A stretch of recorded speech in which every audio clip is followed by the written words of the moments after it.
Bueno, amigos y amigas, bienvenidos a Latinoamérica en Suiza. El día de hoy estamos aquí en la Organización de Naciones Unidas, invitados digo porque pues, soy yo y la gente que nos ve, por Leonardo. Uh-huh. ¿Qué tal, Leonardo? Bien, hombre, muchas gracias por haber venido allá desde las montañas aquí hasta la Ginebra Internacional, porque además fue un viaje, esto es territorio internacional, ¿no? Saliste de Suiza y entraste aquí a... ¿El territorio internacional? Sí. Ah, no sabía. Sí, imagínate. Vale. Si quieres dar tu nombre completo, porque ahorita no... Sí, entonces yo me llamo Leonardo Rodríguez Pérez y pues trabajo en relaciones internacionales. Vengo de Colombia y vine aquí a Suiza a hacer un doctorado en estudios internacionales y luego pues me dediqué a trabajar con ONGs, sobre todo ONGs que trabajan en el tema de pueblos indígenas y derechos humanos en general. Bueno, ahorita seguimos acá más adentro o más profundamente tu historia y estamos también aquí con Carlos. Sí, hola, ¿qué tal? Buenos días. Bueno, mi nombre es Carlos Marmolejo Mesa. Me dedico a la medicina tradicional y también al arte. Soy artista. Okay. Y pues bueno, por acá conociendo hoy un poco el frío. ¿Acabas de llegar, no? Sí, hace pocos días llegué. Ah, qué bien. Bueno, bienvenido. No sé si yo te puedo dar la bienvenida porque ni siquiera soy suizo, pero... No, pero en un país extranjero, un latino también siempre es familia. Ah, bueno, muchas gracias. Pues si quieres, empezamos contigo, Leo, porque te había invitado a ti. Uh-huh. Y después me comentaste de Carlos que también podía participar. Dije, Simón, claro, vamos a ser los tres. ¿Y cuánto tiempo tienes aquí en Suiza? ¿O hace cuánto llegaste? Sí, bueno, pues primero refiriéndose a la presencia de Carlos, que tú me explicaste que el objetivo de tu proyecto es un poco presentar las actividades que hacen los latinos aquí en Suiza. Entonces dije, pues con la presencia de Carlos creo que se comprende mejor qué es lo que estoy haciendo en Suiza. Entonces, bueno, hago varias cosas y una que me gusta mucho es trabajar con Maloca Internacional, que es una ONG que se dedica al campo de los conocimientos tradicionales. Bueno, ¿Maloca es una ONG de aquí de Suiza o es de Colombia? Bueno, entonces en Colombia es una fundación y en Suiza es una asociación. Entonces así funcionan las dos. Y aquí en Suiza pues tiene una vocación internacional. Y bueno, nosotros nos conocimos con medicina. Sí. ¿Ves? Entonces a eso es que se dedica Maloca y eso me dedico yo en parte. Entonces aquí estamos con Carlos ahorita mismo. Estamos en un foro de transnacionales y derechos humanos. Y bueno, y tú sabes, las transnacionales allá en México tienen ejemplos, pues entran a los territorios indígenas y pues ya violan los territorios y violan los derechos humanos. Entonces es como una presencia para hacer algo desde la diplomacia frente a esto. Y ahorita mismo pues estamos dedicándonos a esa labor. Yeah. Uh-huh. ¿Y desde joven te gustaba trabajar con asuntos relacionados con las tradiciones indígenas? ¿O cómo empezó ese acercamiento? No sé, a lo mejor vivías a lo mejor tus papás, tu mamá, no sé. Sí, eso empezó con los duendes del patio donde yo jugaba cuando era niño. ¿Eran con qué? Con los duendes que había en el patio donde yo jugaba cuando era niño. Que mi mamá era profesora rural. Ajá. Entonces, bueno, era el campo, y cuando eso el televisor todavía era una cosa que, bueno, era rara, pues, sí. ¿Qué edad tenías cuando...? Estoy hablando, tenía unos 3 años. Okay. Entonces, digamos, yo me acuerdo, habían vecinos que se reunían ahí a ver la novela, y vienen de lejos a ver la novela. Sí. Pedían permiso, ay, ¿será que podemos ver? Bueno, entonces... Tenía el televisor ahí con los programitas esos ahí, el Sésamo Street, Monelmi y todo ese cuento, y tenía los duendes de verdad en el patio. Sí. Entonces, el campo, la montaña y lo que se llaman los amigos imaginarios, ¿no? Entonces, luego más cuando crecí me di cuenta que esos amigos imaginarios no eran tan imaginarios. O sea, les decían así, que yo luego me enteré que se llamaban amigos imaginarios, pero estaban ahí, jugaban con mi hermano. Luego otra gente los veía, eran duendecitos así del bosque. Entonces yo creo que ese fue como el primer contacto. El hecho de por sí estar en el campo. Sí. Y esos duendecitos que eran mis amigos cuando era chiquitico. ¿Cómo se llama el pueblo donde vivías en ese entonces? Eso es cerca de una ciudad importante en Colombia, Bucaramanga, pero nosotros vivíamos en una montaña. allá en una escuela que eso era lleno de niebla y de hormigas y arañas. Okay. Sí, por ejemplo, y las arañas eran peligrosas, llamaban las arañas polleras porque los pollos los comían y un pollo es, o sea, sí. Y una araña que come un pollo, pues, y entonces los niños también los podían picar, ¿no? Y yo me acuerdo de esa lucha con las arañas. Me acuerdo una vez mi mamá llegaba una araña y que nos quería atacar, le echó una piedra a la araña. La araña, ¡pam!, recibió la piedra y se paró y siguió caminando. Sí, esas arañas eran tenaces. Bueno, pero entonces a los pueblos indígenas, entonces yo digo todo esto como por una cierta sensibilidad, ¿no? Sí, claro. Porque pueblos indígenas es territorio, ¿no? Es montaña.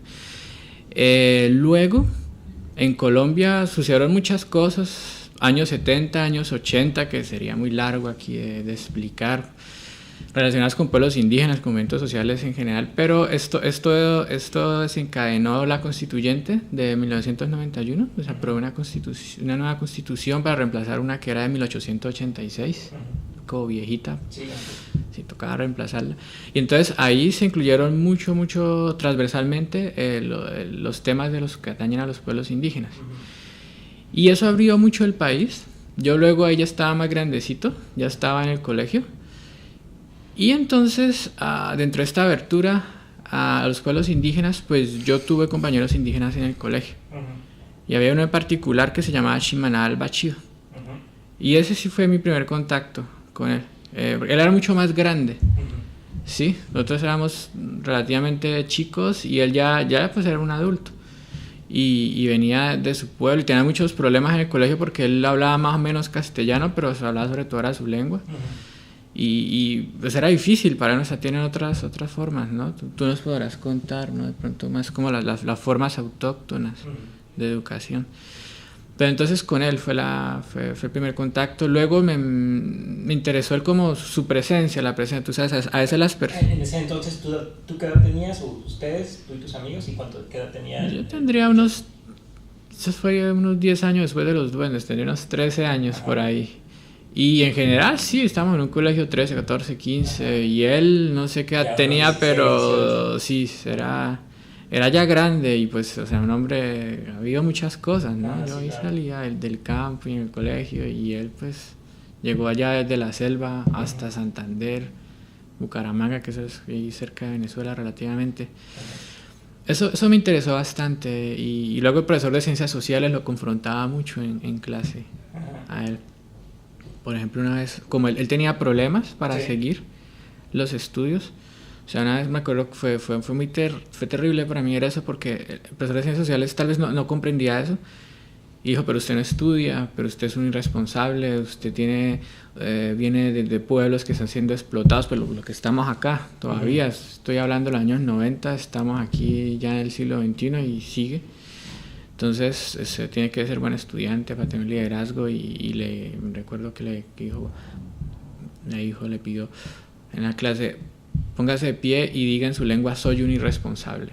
Uy, eso fue un momento así de confrontación. El hombre no lo hizo, claro, pero esa confrontación, esa escena me llamó a hacerme preguntas, bueno, sí, que es, sí. Capaz de que se paró y en su lengua le dijo otra cosa, ¿no?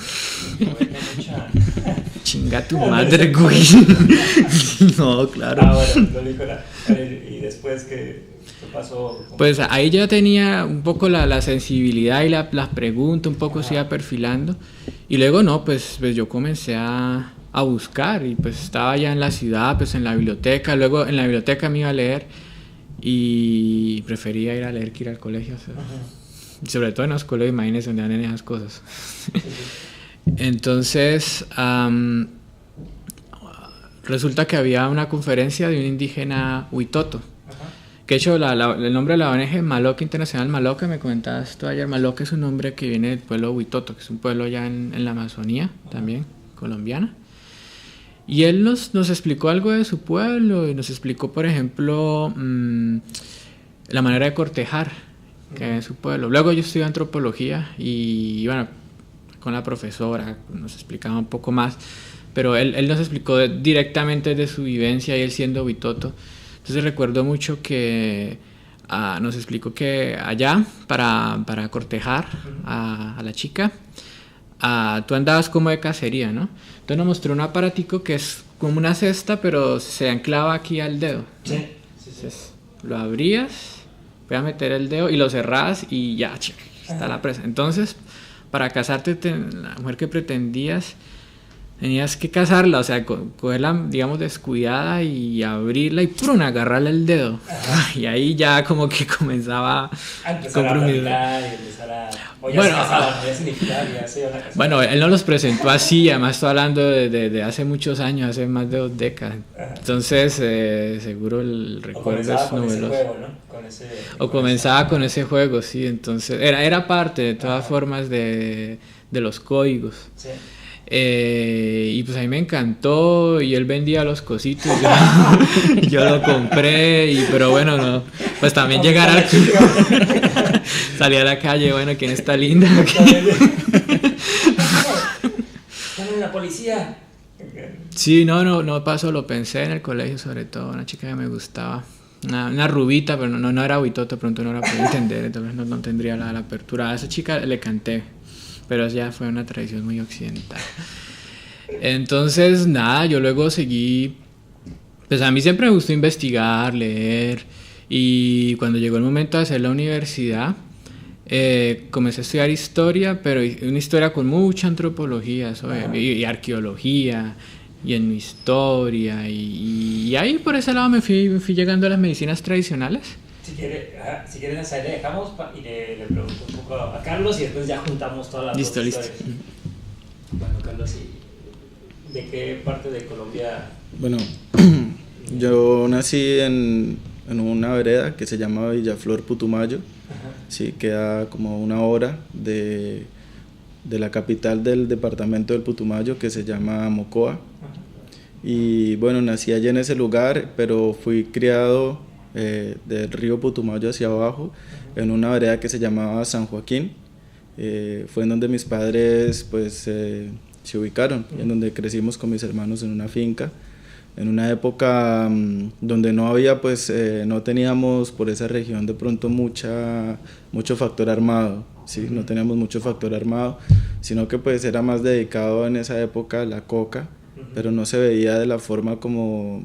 Sí, pues mientras estás allá adentro no lo ves como algo malo, sí, porque pues es parte de lo que es el medio y el sustento de vida de lo que uno vive allí. Y bueno, allí crecí, allí estuve como hasta los 9 años. ¿Era un pequeño pueblo? Sí, era una vereda. Una vereda es como un pueblo. Okay. Sí, es un pueblo. Podríamos hablar de unas... ¿Cuántas familias? Por ahí unas 30 familias. Okay. Sí, allí a la orilla del río Putumayo. Quedaba a la orilla del río Putumayo. Un tiempo hermoso. Sí, un tiempo hermoso. Y pues bueno, allí estuvimos hasta que yo tenía 9 años.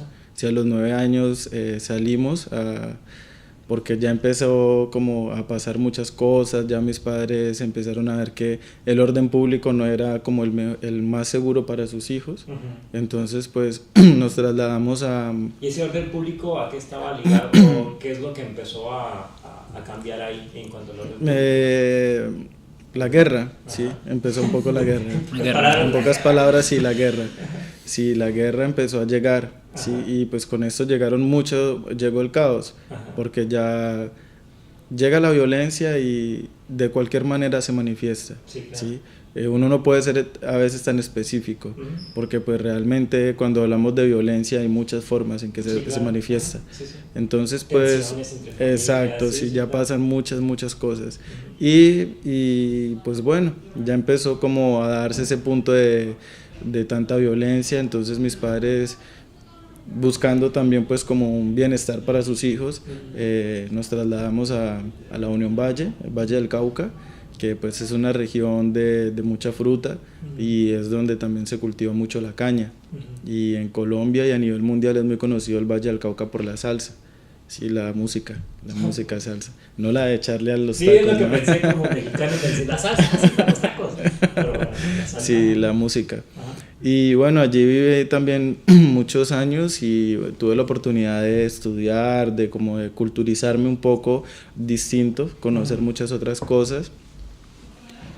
pero mi tierra siempre me llamó, sí, o sea, esa parte de uno, y siempre recordaba la montaña, el río, la cacería, las aves.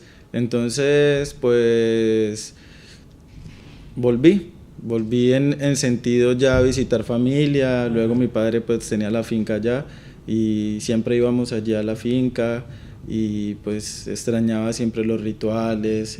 Ya como que empieza uno a extrañar su lugar de origen. Eso dijiste que había salido a los 9 años. ¿Y cuánto tiempo duraste en el otro?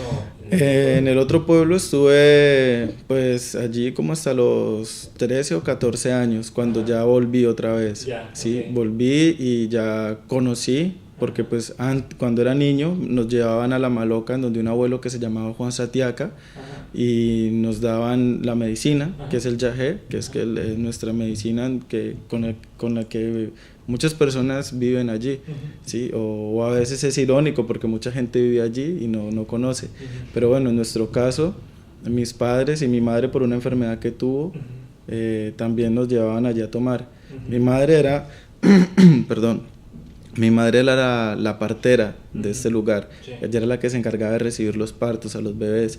Entonces, y mi papá era el veterinario, okay, el que ponía las inyecciones. Entonces, estábamos en contacto con toda la comunidad. Sí, claro. Y pues bueno, volví cuando, al salir un poco de allí de la montaña, pues uno se occidentaliza mucho, uh-huh, ¿sí? Realmente coge otro ritmo de vida totalmente diferente. Pero al regresar y volver otra vez a tomar yagé, como que lo hace uno otra vez enraizarse y decir, bueno, ¿cuál es mi paso por la vida? Sí, o sea, yo qué tengo que dejarle al mundo. Uh-huh. Y empecé como a visitar abuelos, uh-huh, a conocer un poco más de esa cultura, porque era el lugar donde yo había nacido. Uh-huh. Entonces visitaba a la comunidad Siona, que fue el cabildo, pues esa región le pertenece a ese cabildo, que es el pueblo Siona, que son los médicos tradicionales de allá. Al abuelo Francisco Piaguaje, el abuelo Pacho, que pues ya falleció. Uh-huh. De ahí al indio Julio, que es el hijo de él, uh-huh, con quien también tomé mucho yagé, mucho tiempo. Exacto, es una gran persona y una persona que admiro y respeto mucho. Aparte, pues las otras personas también de allí del cabildo, de la comunidad. Sandro, que también es una persona que hoy en día es un taita y es músico también. Entonces, por ahí viene ya la inclinación artística, sí, claro, porque iba a las ceremonias y escuchaba a Sandro con la guitarra y sentía como ese llamado, como decir, esto es muy bonito y el mundo como que tiene que conocer esto. Uh-huh. Y en medio de las visiones y el trance, pues me surgió la idea, por una visión que tuve, de empezar a pintar, uh-huh, de empezar como a mostrarle a las personas que no tomaban yagé cómo se veía una visión. Uh-huh. Entonces empecé a pintar y bueno, a crecer en este mundo espiritual, uh-huh, sí, en este mundo. ¿Qué edad tenías cuando hiciste tu primer cuadro? ¿O en esa visión que tuviste? No, las primeras obras mías salieron a la edad de los 15 años, uh-huh, 15 okay, años salieron.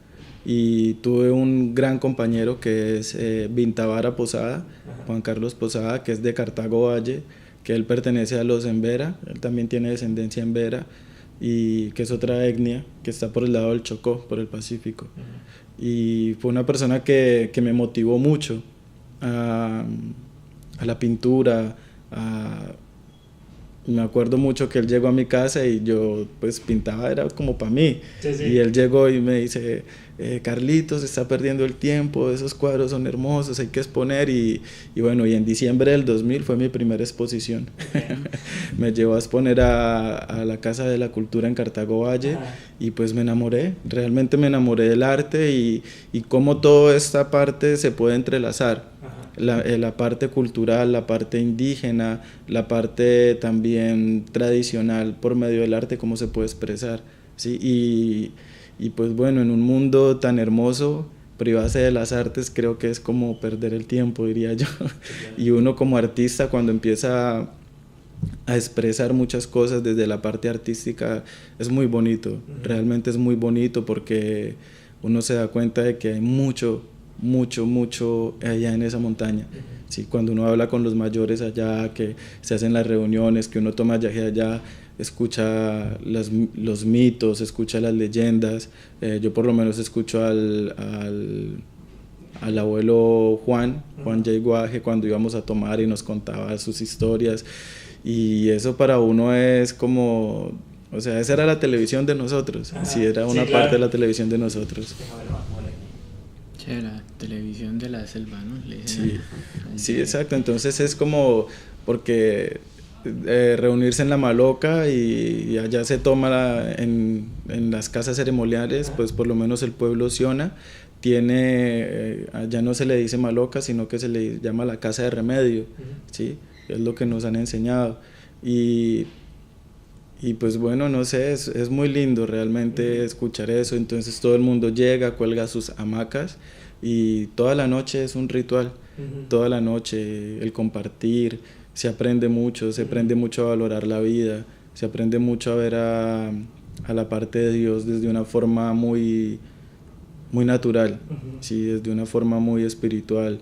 Y aparte de que, bueno, allá no faltan la risa y la recocha. Uf. Sí, creo que se da, porque él también participaba en alguna ceremonia, él también. Pero sí es cierto, eso es lo que me impresiona, de que dos cosas más que nada, y lo platico con mi esposa, de que una es como que vivir el momento. O sea, estás en la ceremonia y estás ahí. No puedes estar natural, no estás pensando en nada más que en tu vida. Obviamente se te vienen recuerdos de infancia, lo que quieres en el futuro, pero básicamente es el estar ahí, ¿no? Y creo que aquí, cuando estamos en una ciudad, como que muchas cosas, pues está diseñado para eso, ¿no? La ciudad, para estar en movimiento, para estar pensando qué he hecho, qué vamos a hacer, a dónde vamos y todo eso. Pero el momento en sí como que es muy... No pensamos en eso. No, y es algo que es tan mágico que estás lo decimos de una manera muy romántica, y estamos en otro plano, sí, estamos como en otra vibración, sí, claro. Estamos en otra forma de sentir el mundo. Por eso las medicinas tradicionales indígenas de cualquier parte del mundo, lo que los llevan a uno es a eso, a sensibilizarse, sí, a darse cuenta de que no hay más importante que ese momento en la vida, sí, claro. Y ese momento es todos los días, ¿sí? Entonces, bueno, continuando con mi historia, conocí muchos taitas, muchas personas con las cuales tuve la oportunidad de compartir y de tomar yagé, ¿sí? Una cosa, ¿el yagé de dónde? ¿Cómo? Bueno, el yagé es una planta original de la región amazónica, y es un bejuco, no sé si entiendes, bueno, una liana, exacto, una liana, y crece en esa parte tropical. De allí debe durar un periodo de tiempo largo, sí, por ahí unos 4 o 5 años, a que la liana esté con un buen tamaño y que esté bien, para poderle hacer el proceso de la cocción, de poderlo preparar. ¿El yagé es lo mismo que la ayahuasca? Sí, no, es lo mismo, sino que pasa que varias culturas le tienen varios nombres. Entonces en el Perú es más conocido como la ayahuasca, ¿sí? El yagé también, bueno, el cordón de la muerte, bueno, eso tiene un poco de cosas, tiene muchos nombres. Entonces, ¿qué pasa? A veces hay muchos malos entendidos, porque cuando vas a una cultura te lo hablan de una forma, vas a otra cultura y te hablan de otra forma, vas a otra cultura y te hablan de otra forma. Entonces, uno ya, a medida que va aprendiendo, se va dando cuenta que es más cultural, pero la bebida como tal es una sola, que es el yagé con el chagropanga, o el chagropanga es una palabra en una lengua que se llama inga, que es de un pueblo también del Putumayo, o la hoja de la pinta, ¿sí?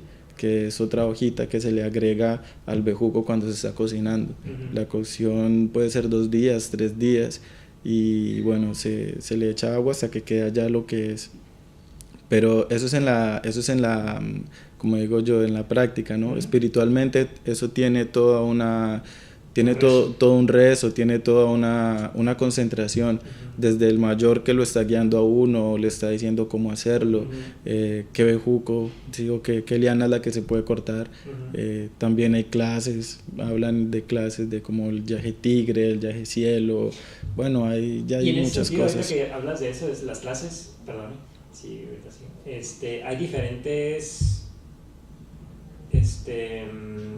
tipos de yagé, unos más fuertes o unos más dedicados hacia el amor, no sé, exacto, o otros más para interiorizar, otros... Yo he ido aprendiendo a lo largo de mi experiencia en esta vida, que va mucho del chamán que lo prepare, ¿sí? Okay. Porque es tanta la conexión que el chamán o el médico tiene con la planta, que cuando él cocina la planta queda con la esencia de la persona. Entonces puede hablar, como hay por lo menos el abuelo Juan Satiaca, físicamente usted lo veía y él era siempre bravo, entonces uno tomaba el yagel y sabía que iba a estar muy fuerte. Exacto, sí, iba a estar un poco fuerte.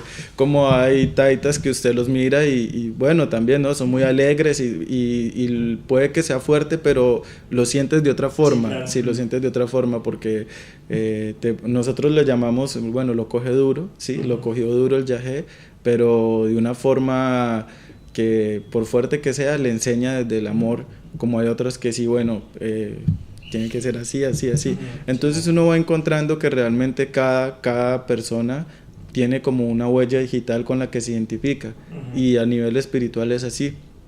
Por eso si vas donde uno, donde vas donde otro, cada persona tiene una manera muy distinta de ver las cosas, y eso es lo que de pronto ha hecho dentro de las personas que toman medicina, que a veces hayan riñas o malos comentarios de unos hacia otros. Eso siempre sucede, pero sencillamente es por eso, porque de pronto uno tiene que comprender que en un mundo tan extenso existen los colores, ¿sí? Entonces a uno le gusta el verde, a otro le gusta el rojo, a otro el amarillo. Entonces lo mismo pasa con los médicos. Ellos, cada uno tiene una forma, y cada médico se especializa de una u otra, en alguna u otra rama en específico. Sí, claro. Sí, me acuerdo una vez para mi investigación en el Putumayo que me ofrecieron, oiga, Leito, ¿usted quiere tomarse este yagé tumbamulas? Digo yo, y no, pues está como muy fuerte eso. Llegaste y todo el pueblo tiraban así. Tumbamulas, ¿no? Por algo le dirían así. Ya. Sí, entonces ya cuando empezamos a tomar, yo tengo un hermano, mi hermano es Diego Marmolejo, y bueno, los dos, por medio de que vimos como todo lo que el yagé hizo en nuestras vidas también, en la parte personal, pues esto uno lo escoge realmente. Sí, esto es algo que uno no dice, yo quiero dar yagé, o yo quiero hacer esto porque yo quiero, no. La vida lo va llevando a uno, y es una manera muy bonita en que uno, lo más placentero es poder ver los resultados en las personas, ¿sí? Como todo, estamos en el mundo y a veces tenemos diferencias, pero realmente cuando encuentras a personas que se le acercan a uno en la mañana después de la ceremonia y le dicen gracias, familias, jóvenes a veces consumidos en la droga, y verlos hoy en día ya terminando sus carreras universitarias, familias otra vez uniéndose,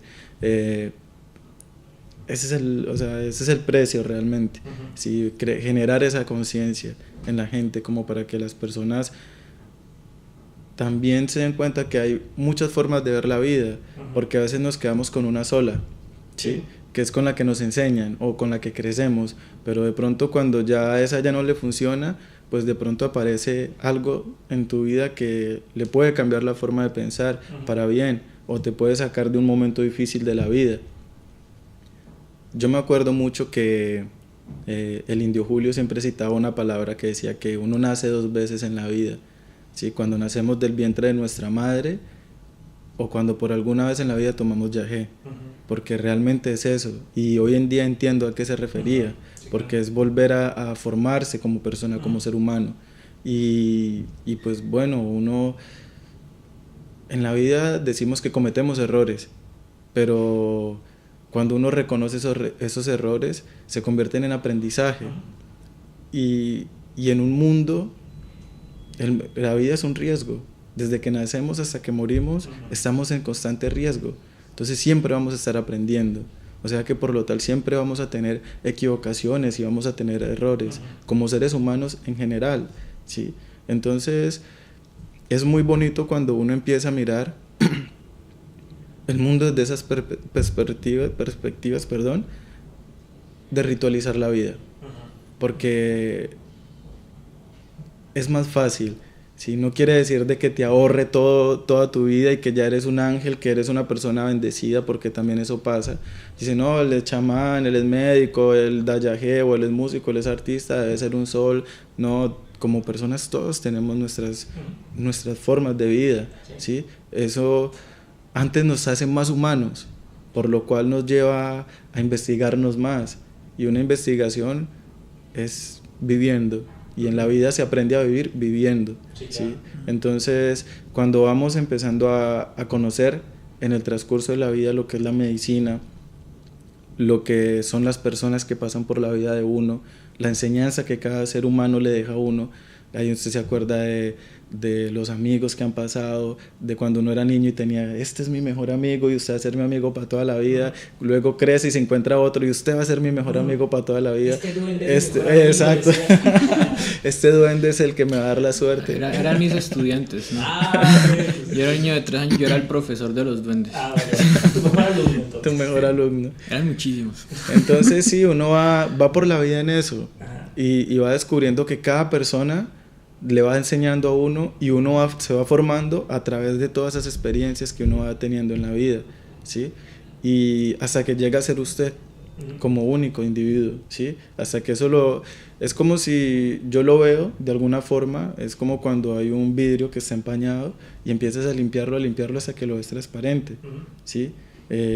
Es hasta que uno se descubre a uno mismo. Y cuando te aceptas, ¿no? Yo creo. Exacto, la aceptación. Dices, pues soy así, a mí me gusta esto. Exacto. Y esto. No quiere decir, bueno, lo verdad en mí, o sea, como que veo, obviamente con los años uno va aprendiendo a aceptarse, ¿no? Y dices, me gusta esto, me gusta ser así, pero no quiere decir que uno se va a cerrar nomás en eso, ¿no?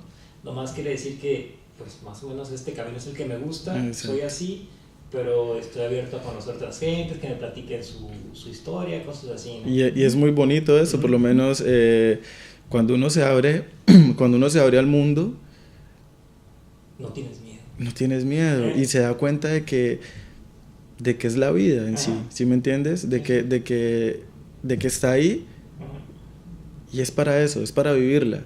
Y viene todo es parte del paseo, digo yo. Sí. Todo lo que nos pasa es parte del paseo. Y la vida es tan hermosa que a veces detenerse a pensar en algunas cosas es como perder el tiempo. Yo creo que después de la ley de que uno dice, después de que no le haga mal a nadie, después de que no agreda a nadie, después de que respete, porque realmente el respeto es algo que es muy importante. Después de que uno genere ese respeto hacia las demás personas y tengas como tu punto de vista de la vida, pues no eres un habitante más del mundo. Lo que hemos visto en estos días en las conferencias acá, aquí en la ONU, que creemos en Colombia, a veces pensamos, bueno, los factores y la violencia que están desplazando y están acabando con los territorios sagrados de nuestros pueblos indígenas, yace en todo el mundo. He escuchado el caso de Rusia, de países que nosotros allá crecimos con la idea de que eran países grandes, y que uno los veía como el papá, ¿sí me entiende? Que veía pero se da cuenta de que le han hecho tanto mal a la tierra que ya invadieron todo el mundo y ya no tienen más donde buscar sino en su propio patio. Y nos hemos dado cuenta de eso con estas conferencias, de que realmente ya a veces no se trata de quién es quién. Veíamos gente de Rusia, de otros países, de México, Guatemala, de Indonesia, ¿sí? De la India. Entonces a la final es una sola voz, porque en el espíritu somos uno. Y lo que se trata, sí, yo sé que a veces suena muy romántico eso de que vamos a ser uno y vamos a luchar por el mundo, pero es la realidad. Si no se hace, estamos perdiendo. No van a haber más personas que vivan con duendes, un ejemplo, ¿sí? No van a haber más personas como uno que pudo bañar en un río. Y los niños que están ahora, por las minas antipersonas, por todo lo que ha pasado en el mundo, se acaba una tradición, se acaba una cultura. Los niños ya no quieren ver sus trajes, ya no quieren hablar sus lenguas, las petroleras están invadiendo, ¿sí? La montaña, nuestro pulmón. Eso crea conflictos internos dentro de las mismas comunidades, porque hay unos que sí quieren vender, otros que no quieren vender. Entonces realmente es una realidad, es un poco caótica, ¿sí? Pero es la realidad, sí, es lo que se está viviendo. Ahora, ¿yo qué le doy al mundo? O sea, ¿yo cómo aporto para que eso no pase? Bueno, yo me pongo la bandera y alguna vez estábamos con un amigo en una ceremonia y me decía, Carlitos, si yo me pongo la capa de Superman y creo que soy Superman, yo vuelo. Y es la verdad, o sea, es como vestirse de eso y pues no me importa lo que piensen, o sea, yo quiero ayudar y desde el punto donde yo pueda colaborar, eso es lo que voy a hacer, ¿sí? Y por lo menos lugares donde yo nací, donde yo viví, que era un evento, ver un carro, ver un bombillo, ver una carretera, hoy en día ya están las carreteras ahí, ¿sí me entiende? Y cuando era niño, recuerdo mucho que llegaba la compañía petrolera, pero en una forma en que los helicópteros, y uno cuando era niño jugábamos a los helicópteros, que éramos la compañía, pero lo que no sabíamos que era lo que estaban haciendo. Sí, estaban era buscando la reserva para cuando esta época llegara. Ajá. Hoy en día llegó la época, se ha acabado todo, tienen que acudir a las reservas. Sí. Sí, esa es la despensa. Y la montaña la están acabando. Sí. Entonces, es una voz universal. Sí, ya no nos pone, yo creo que no es el tiempo de ponernos a pensar si usted qué hace, usted qué no hace. No, yo creo que es el tiempo de pensar de que cada uno desde donde esté puede dar un aporte al mundo, ¿sí? Usted con sus entrevistas, que puede divulgar un poco también por medio de las redes, hoy en día que hay tantas formas de expresiones, y decir, venga, o sea, realmente está pasando, ¿sí? El descongelamiento de los polos, y tamaño, tantas cosas que están pasando en el mundo. Yo creo que un poco lo que hace la medicina del viaje en la gente es eso, generar la conciencia. Porque uno dice, bueno, ¿yo cómo puedo aportarle al mundo? O sea, ¿yo qué le puedo dar al mundo? Pues empiezo por casa, ¿sí? Claro. Yo siempre tengo por ahí algo que aprendí en algún momento, y es desde dónde empiezan los números, ¿sí? El cero como tal se cuenta como un adicional al número, pero no es como un número. Sí, los números empiezan por uno, ¿sí me entiende? De ahí 2, de ahí 3, de ahí lo que le quieras sumar, pero siempre empieza por uno, y la misión en el mundo empieza por uno, empezar uno mismo a cambiar esa perspectiva, con la familia, y la palabra que a todo el mundo, de la que todo el mundo hablamos, pero que pocos a veces nos arriesgamos como a sentir, que es el amor. Sí, porque hoy en día hasta hablar del amor parece, como lo dicen, de una forma cursi. Sí. ¿Sí? La gente le da pena, le da miedo expresar el amor realmente. Entonces, si tengo una buena familia, si tengo un buen hogar, si me considero una persona que, bueno, he tenido mis errores, pero estoy en el proceso de cambio, estoy generando un cambio de conciencia desde mi casa, sí, a mis hijos. Pues ya el vecino me ve como yo vivo, ve tan chévere que vive él, allá no se escucha una discusión, no se escucha un alegato, no se escucha una mala palabra. Es una cadenita, y de poco a poco, como decimos nosotros, de grano en grano llena el buche la gallina. Sí, entonces punto a punto uno va haciendo y va colocando sus puntos. Entonces la tarea también está, es uno desde, o sea, yo qué también puedo hacer, yo qué puedo entregarle al mundo, qué le puedo dejar, ¿sí? Y las medicinas tradicionales indígenas es desde eso, es la espiritualidad, y un viaje espiritual es cuando uno empieza a reconocer la esencia del ser de uno, ¿sí? Cuando uno se reconoce la esencia, se da cuenta de que esto es maravilloso, de que la vida vale la pena, ¿sí? Y si nosotros tuvimos la oportunidad, ¿por qué otros que vienen no van a poder tener la oportunidad? Entonces, ahí vamos, es nuestro camino.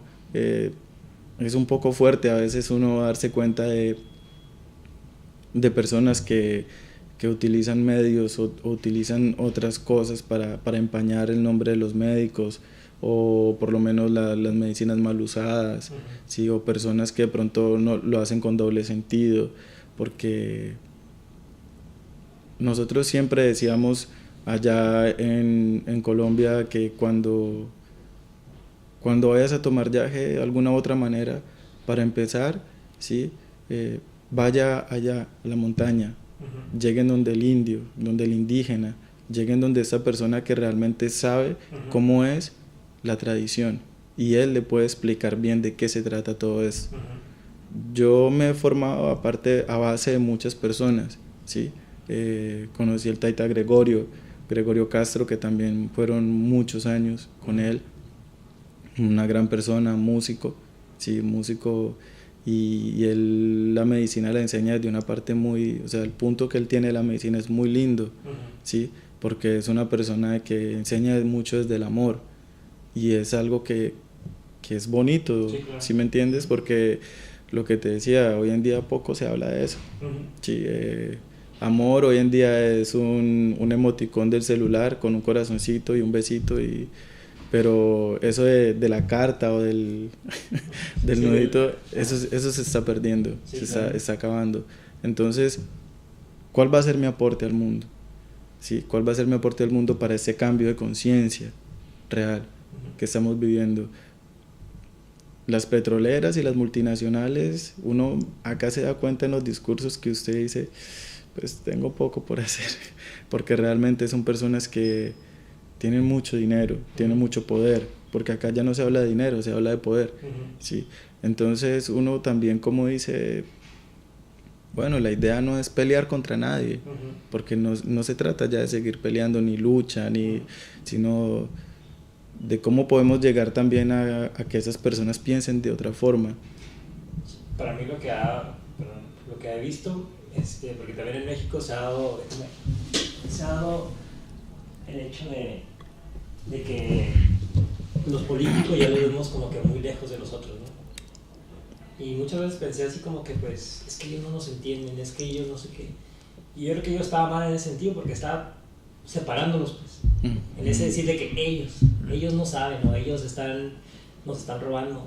Y luego yo después me puse a estudiar, ¿no? A veces también, y digo, pues que somos el mismo, o sea, somos uno mismo. ¿Por qué digo ellos? No, somos el mismo, o sea, como que en vez de decir, yo lo que me gustaría decirles es decir, ¿sabes qué? No somos diferentes, somos el mismo, la misma persona, vamos al baño, me río, tienes tu familia, tus hijos, yo también. Respiramos el mismo aire. Exactamente. Y además como que yo creo que hacer ese clic, darnos cuenta de que todos nos demos cuenta de que somos uno, pues. Igual, ¿no? O sea, y así como que, sí, cuántas veces me he escuchado eso. Sí, claro. Pero es bien, ya que lo entiendes, es como una revelación. Sí, cierto, dije, somos uno. Y Dios quiera que algún día lleguemos a eso, ¿no? Poco a poco, yo creo, ¿no? Sí, afortunadamente hoy en día, pues no todo es malo, ¿no? Porque realmente si uno lo ve desde una forma o desde otra perspectiva, uno diría, bueno, todo es perfecto, ¿sí? Y esto ha llevado de pronto a que las medicinas tradicionales indígenas tomen fuerza en este campo, ¿sí? Porque se quieren incluir, y eso es lo que estamos haciendo con el compañero Leo, ¿sí? Y que esperamos que podamos llegar al resultado de que las medicinas tradicionales indígenas y los médicos y los territorios indígenas sean respetados, porque es que es desde ahí donde viene la fuente, sí, claro. Es desde ahí donde viene la solución, ¿sí? Yo sé que tú la has visto de pronto en algún momento, la película Avatar, ¿sí? Sí. Entonces, si uno se pone a mirar para mí eso es como una divulgación cinematográfica de lo que está pasando en la montaña, ¿sí? Y es real, ¿sí? Y allá es donde hay cura para muchas cosas que tal vez yo no las sé, pero vas donde los médicos tradicionales y ellos sí saben curar, ¿sí? Ellos saben para qué son cada planta. Donde nosotros podríamos ver una montaña, ellos ven una farmacia, ¿sí? Y allá se curan muchas cosas, cáncer, sida, enfermedades que lo decimos desde ese punto de vista y lo escuchaba por los indígenas, que el hombre blanco no puede curar, ¿sí? Y allá está, allá hay mucha... Es la botica del mundo, realmente, la montaña. y físicamente, tanto espiritualmente también hay mucha solución. Por eso hemos visto de que últimamente hay mucho extranjero, ¿sí? Acá es al contrario, acá son latinos en Europa, allá son europeos en Latinoamérica, Sí. porque también hay mucho, Sí. hay mucho europeo, muchas personas que necesitan algo diferente en su vida, ese despertar, necesita algo que los toque. Necesitan volver a nacer. Volver a nacer, exacto, necesitan volver a nacer y volver a empezar. Y es hermoso, porque se da cuenta de que en estos días he tenido la oportunidad de estar en varios lugares donde no hablan español, pero nos entendemos. Sí, francés, italiano, inglés, pero las señas lo llevan a usted a utilizar recursos que uno no sabía que los tenía. Sí, entonces se da cuenta de que todos nos entendemos. Sí, o sea, no, como te decía ahora, en el espíritu no hay diferencias, ahí todos somos iguales y a la larga somos habitantes de un solo planeta. Y pues bueno, es una aportación a lo que está sucediendo. Me gusta mucho la labor que tiene Leonardo con Maloca Internacional, porque en cierta parte que no se vea la medicina como una droga, porque hay países que ya lo están viendo de esa forma, o siempre lo acusan de brujos, de personas que hacen el mal, pero realmente uno no puede hablar de lo que no conoce. Y Maloca creo que es un espacio para eso, para que muchas culturas del mundo, porque no solo hablamos del yagé, la ayahuasca ni las culturas amazónicas, está Sierra Nevada de Santa Marta, están los huitotos con el mambe y el ambil, está, bueno, tantos, es que hay muchos. El peyote allá. El peyote, los huicholes, el San Pedro. Entonces, ¿por qué decimos que muchos? Porque es que son los pueblos originales de la tierra. O sea, hoy en día nos asombramos y hay mucha gente que los ve o nos ve de una forma como, uy, indígenas. Pero por su sangre somos habitantes de este lugar. Desde siempre.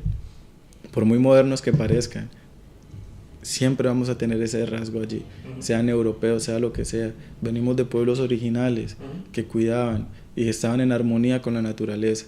Ahora yo digo, hoy en día se habla de un desarrollo, pero ¿para quién? ¿O para qué?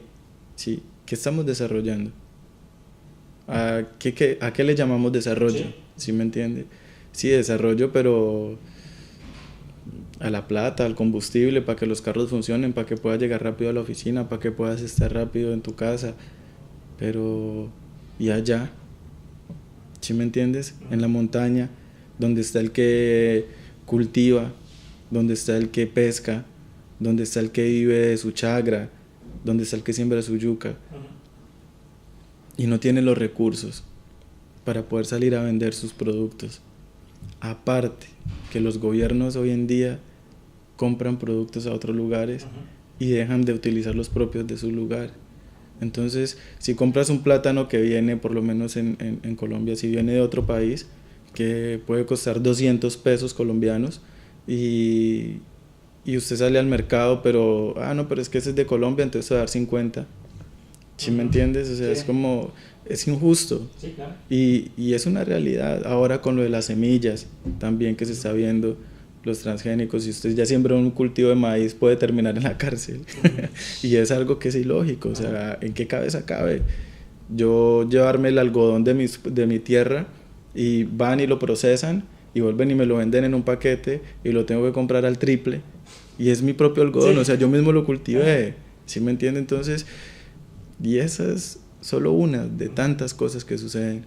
Pero entonces, el objetivo central, ¿sí?, es no perder los usos y costumbres de las tradiciones indígenas. Es poder cuidar, es poder salvaguardar estos territorios, porque la humanidad los necesita, ¿sí? Los necesitamos, digo los necesitamos, porque me incluyo parte de la humanidad, y me incluyo como parte que fui, digámoslo así, de una manera puesto a un servicio, pero también fui rescatado de ciertas cosas. También pude ser sanado de muchas cosas. Y entonces la humanidad necesita de estos pueblos, de sus culturas. ¿Cómo se puede conservar una comunidad? ¿sí? Pues ayudas para sus colegios, para que en sus tierras, leyes que prohíban que las petroleras invadan los territorios indígenas sagrados. Hoy en día que está de moda inundar lugares, ¿sí? hacer represas.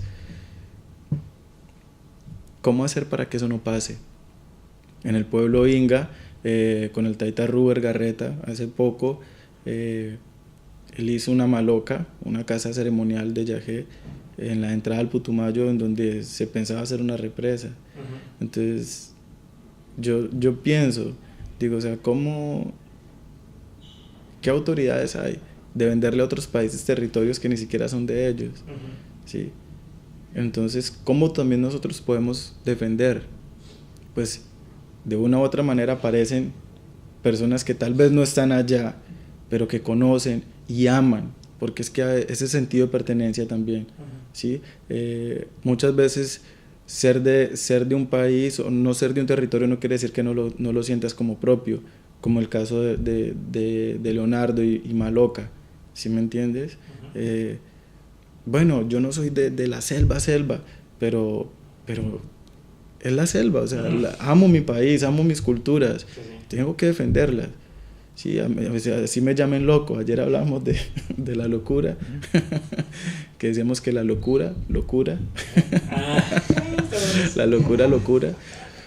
Y ¿cómo puedo yo también defender? O sea, ¿sí me entiendes? O sea, sale Maloca Internacional, pues, con proyectos, con formas también donde la gente podamos también traer abuelos que vengan a hablar acá, personas que tengan otras medicinas, que vengan y decir, mire, esto es mi espíritu. O sea, si ustedes me invaden mi territorio, me acaban con esto, ¿y yo qué voy a hacer? Si yo no puedo comer caucho, como decía yo antier, decía, no puedo comerme una llanta, como lo hizo Chaplin con las botas. O sea, no, es ilógico, ¿sí? Y a eso va, y eso es lo que se busca. Hoy en día se están vendiendo los territorios como en el mercado, al que más plata, pero pasando por encima de unas leyes tradicionales indígenas, ¿sí? Y mundiales, vuelvo y le digo, eso no solo en Colombia, es a nivel mundial. Contaba una compañera rusa de que tenían una montaña sagrada en donde iban a hacer sus pagamentos, sus rituales, y hoy en día la venta de carbón en Rusia ya tiene solo la mitad de la montaña. Se está hablando también de la consulta previa, que es, bueno, voy a consultar, entonces le doy la mitad, entonces me vende la mitad de su territorio y la otra mitad entonces yo le doy para vivir. No, o sea, nada, no queremos nada de eso, solo queremos que se respete, ¿sí? Porque de allá no se ha ido a invadir otros lugares, que se respete los territorios, que se respete los pueblos, que se les preste la ayuda necesaria para que sus pueblos sean autosostenibles. Porque sí, el desarrollo llega, pero ¿yo qué voy a hacer si tengo mi chacra pero no la puedo vender? Pues bueno, yo puedo vivir de mis propias cosas, de mis propios alimentos, pero si no puedo comerciar mis productos en mi propio país, es muy triste, ¿sí? Entonces, yo cuando conocí a Leonardo, ¿sí? Por medio de su esposa, yo me sentí identificado con lo que un día hablamos y le dije, pues Leo, creo que es... ¿Allá en Colombia, supongo? No, es una historia un poco chistosa.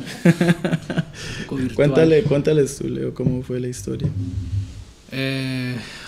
Bueno, hay muchas historias en lo que estás diciendo. Mira, antes de continuar, yo quisiera pedirte Anvil, sí, porque es parte de lo que estamos haciendo aquí en la ONU. O sea, los pueblos indígenas son pueblos, es decir, son entidades soberanas, como una nación.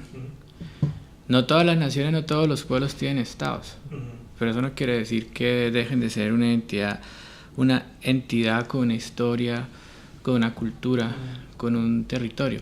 Entonces estas medicinas, como el Anvil, que es hecho de tabaco y sal vegetal, vienen de esos territorios, y aquí en la ONU es una forma de hacer diplomacia desde estos pueblos. Frente a los 193 Estado-nación que están acá, que son miembros más los observadores, los pueblos indígenas con su palabra, con sus medicinas, nos las comparten, y esa es una forma de relacionarse en el concierto mundial de las naciones. Entonces, bueno, tú decías, ¿cómo nos conocimos?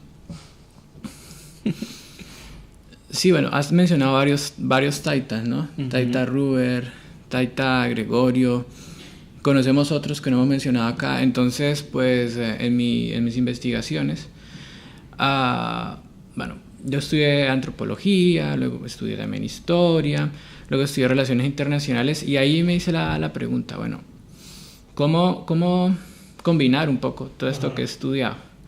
Entonces, por un lado me fui a hacer una investigación tipo un poco más antropológica, con medicinas, pueblos indígenas. Por otro lado, investigué un poco la ley internacional, entonces el lugar que tienen los pueblos indígenas dentro de la ley internacional. Y en esta conjunción, pues surgió el proyecto de Maloca, y ahí fue donde comenzamos a hablar con Carlos, un poco de manera indirecta primero, ¿no? Con gente que conocíamos en común. Pues ya conocíamos varios taitas en común, luego otras personas en común, y en este mundo virtual, pues virtualmente nos hablamos. Hay un autor en Inglaterra, Roy Ascott, que él hace una comparación entre el mundo virtual y el mundo chamánico. El mundo chamánico pues es un mundo espiritual, y es un mundo donde se puede moverse espiritualmente. El mundo virtual es un poco, se puede hacer una metáfora, que es lo que hace Roy Ascott, ¿no?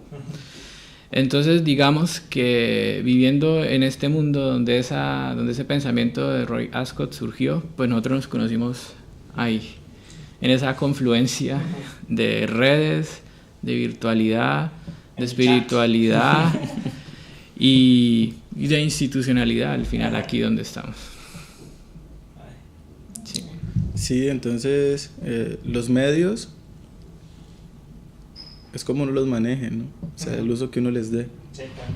Entonces sí, llegamos al punto y aprovechando, entonces me dice, Carlos, voy a estar en sí. Yo, la ONU, le contaba una historia muy particular, que mi padre, Alberto Marmolejo, él lee mucho, es una persona muy lectora, y tenía un diccionario en la finca. Todavía todavía vivíamos allá abajo en la finca, y al final del diccionario estaban todas las banderas de los países, y la última bandera era la bandera de la ONU. Entonces él siempre me hacía referencia a esa bandera, me decía, y esta es la ONU. Y yo, ¿y ese país cómo es? Pues yo, entonces él me empezó a explicar qué era la ONU, y me hablaba de Kofi Annan, me hablaba de las guerras del mundo, y era mi Discovery, mi papá era mi Discovery de esa época. Sí, eso. Me enseñó mucha historia porque leía mucho, entonces pues me enseñaba cómo era que iba eso. Y paseando acá, andando por los pasillos con Leo, le conté la historia, y bueno, no podía evitar como un poco de sentir esa nostalgia de ese momento, porque de un momento verlo en el papel en la montaña, a venir acá, sí, de una u otra forma hablar desde esa montaña donde lo vi. Entonces es como que la vida también a veces te da esas oportunidades, y eso uno no lo pide. Vuelvo y te digo, o sea, yo todo me imaginé en la vida menos eso. O sea, no, eso es algo que uno no está dentro de los planes de vida. Y hoy en día que se da, y ahorita que lo vivo, me doy cuenta de que así tiene que ser la vida. Uno no tiene que ponerse límites, uno tiene que vivir y aprovechar el momento que la vida lo está poniendo. Y este es un momento para eso. Vendrán otros, ¿sí? Porque creo que esto es solo una semilla y somos los primeros, pero vendrán otros, y nos encargaremos de que de verdad vengan más personas para que también pongan ese granito de arena. Pero esta historia en particular con la ONU ha sido historia de mi vida ya. Ya cuenta como parte de la historia de mi vida, y me lleva a eso, sí, a darme cuenta de que un lugar que es tan importante también para muchas cosas. Y lo que tú decías con los políticos es como cuando se habla de Dios. Sí, cuando se habla de Dios, a veces decimos Dios y lo vemos por allá, como tan lejos. Cuando decimos padre, pues es mi papá, es alguien que está más cercano. Los derechos, a veces uno dentro de lo que vive es más que se queja que lo que realmente puede hacer. Sí, pero si te das cuenta, los medios están y hay leyes. Es muy importante las leyes, cómo poder llegar, cómo poder defenderse también. Es muy importante. Y de pronto uno a veces solo se queda en la queja de no, pero no. Pero hay muchas formas. Sí. Hay vías en las que usted puede llegar a un punto a exponer su caso y decir, miren, yo necesito ser escuchado. El pueblo necesita ser escuchado. Las comunidades necesitan ser escuchadas. ¿Sí? Y no solo hablo de las comunidades indígenas, hablo también desde las comunidades campesinas. En Colombia tenemos también las comunidades afrocolombianas, que también son parte muy relevante de nuestro país. Vuelvo y te digo, o sea, esto ya no es un problema de razas, eso no es tampoco un problema, esto ya es una voz mundial, es una situación mundial, ¿sí? En donde no hay que discriminar a nadie, y en un mundo hoy en día que en donde ya afortunadamente eso se ha terminado mucho, todavía hay, pero se ha podido relevar mucho. Es una sola voz, sí, es una sola voz, tanto afros como indígenas, como campesinos, como personas del bien común que también quieren, ¿sí? Porque he escuchado también allá mismo dicen, Carlitos, pues que a veces es más indígena el que viene de afuera que el propio que vive acá. También pasa, ¿sí me entiendes? Entonces, vuelvo y te digo, o sea, es el mundo y es donde estamos, por lo cual ahí pasa de todo, ¿sí? Entonces, estamos expuestos a todo lo que suceda. Pero entonces, los que queremos de pronto apoyar esos territorios, esas plantas, estas medicinas que sirven de mucho a la humanidad, que queremos como abanderarnos un poco, y yo sé que pronto en algunos lugares uno no pide permiso y a veces nombra lugares o tribus que pronto no dicen, no, pues ¿por qué está hablando de nosotros? Pero es que no se está haciendo por un mal, se está haciendo por un beneficio, para que sus tierras también se cuiden, para que puedan seguir cultivando, para que puedan seguir viviendo y nosotros poder seguir yendo allá a compartir con ellos también. Sí. Qué interesante. No, me encanta escuchar las historias, pues. Y creo que por eso empecé este proyecto, ¿no? Y si quieren ya para finalizar, ¿cuál es, o en esta visita específicamente, cuál es tu meta? ¿O te invitaron a través de Maloca? ¿O viniste a través de Maloca? Me imagino. Sí, yo vine a través de Maloca Internacional. Pues mi propósito personal, bueno, hay uno en conjunto, ¿no? Sí. Pero como el personal es el respeto por los territorios sagrados. Sí, o sea, como que se respeten los campos donde están nuestros pueblos, sí, y no uno, todos, que sean respetados, que no los invadan, que el gobierno dé una mirada hacia esa problemática que tenemos allí en estos lugares, porque están acabando con un patrimonio nacional, un patrimonio mundial, sí, están acabando con un pensamiento, con una forma de vida que ha tenido muchos años, que son los verdaderos dueños de esos lugares. Mi propósito personal es ese, sí, y pues bueno, algún punto quedará. Algún granito que sí, algún granito que llegue, pero algo llegará. Sí, claro, yo creo que sí. Yo creo que mucha gente estamos trabajando en esa dirección, yo creo, y muchas veces conscientemente y otras veces inconscientemente, ¿no? Sí. Y ojalá y nos unamos, ojalá y sigamos encontrándonos, y ojalá pues su trabajo, tanto el tuyo como el tuyo, pues siga dando frutos, y no sé, muchas gracias por estar aquí. No, muchísimas gracias. Muchas gracias por la invitación, y la verdad que es muy grato poder conocer personas que desde su arte también están aportándole al mundo a difundir el mensaje de lo que queremos, porque es importante que el mundo sepa de que también se está haciendo, de que también hay personas que también queremos apoyar la causa de la protección. Y ya sabes, Leonardo, cuando gustes, aquí estamos. Sí, pues bueno, muchas gracias, y yo pues como para terminar entonces, quería un poquito retomar lo que dijeron en un momento donde se sintió aquí la utopía, en esta conversación de que todos somos uno y que se habló del amor, aquí en este foro de transnacionales, ¿no? Hablar de amor. Entonces mi propósito es un poco mi método al mismo tiempo. Digo, bueno, ¿cómo hacer para que esto cambie? Para que estas empresas transnacionales dejen de explotar esos recursos, de violar los derechos humanos.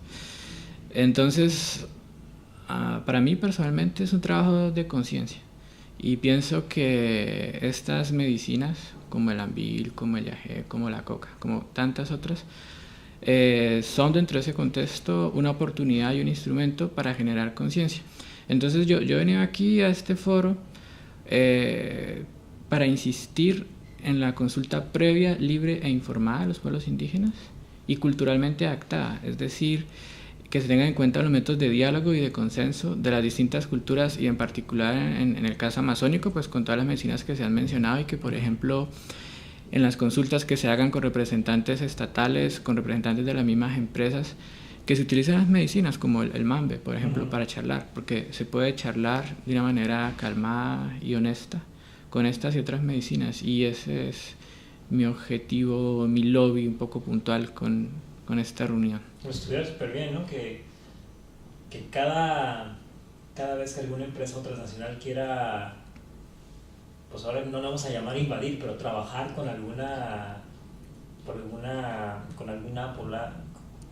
pueblo indígena, que la misma transnacional esté ahí, o no, las personas que trabajan ahí estén en una ceremonia, ¿no? Para presentar su caso, que es como se hace, ¿no? Tradicionalmente en cuanto a pueblos indígenas.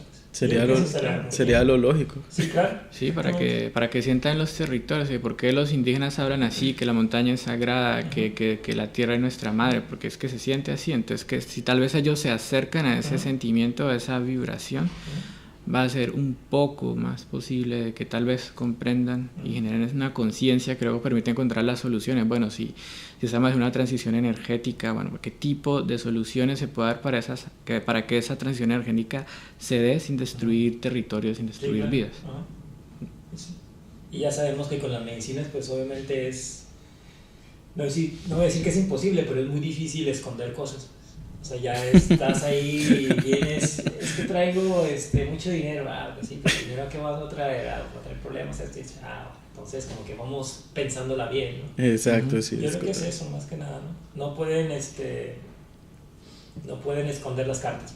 No pueden pasar por alto, no se puede pasar por alto. Y no llegarían alguien ni más arriba ni más abajo, sino todos igual. ¿Cómo le hacemos para que esta situación pase de la mejor manera posible, ¿no? Y yo creo que son cosas que se tienen que estudiar en una ceremonia, ¿no? Dependiendo del lugar donde esté. Cool, a veces no quiero pensar en eso. No. Sí. Se me hace tan lógico que sí, porque no pensé, pero sí es cierto. Sí, es verdad. Son detalles súper simples y lógicos. Bueno, pues ¿para cuándo hacemos la ceremonia aquí con los empresarios? en la sala 20 con el techo así de colores. Bueno. No, muchas gracias, de veras. Y pues ojalá y nos podamos ver en otra ocasión. Bueno, muchísimas gracias por la invitación y bueno, que tu proyecto también continúe adelante y muchos éxitos. Gracias, ahí vemos. Hasta luego. Hasta luego.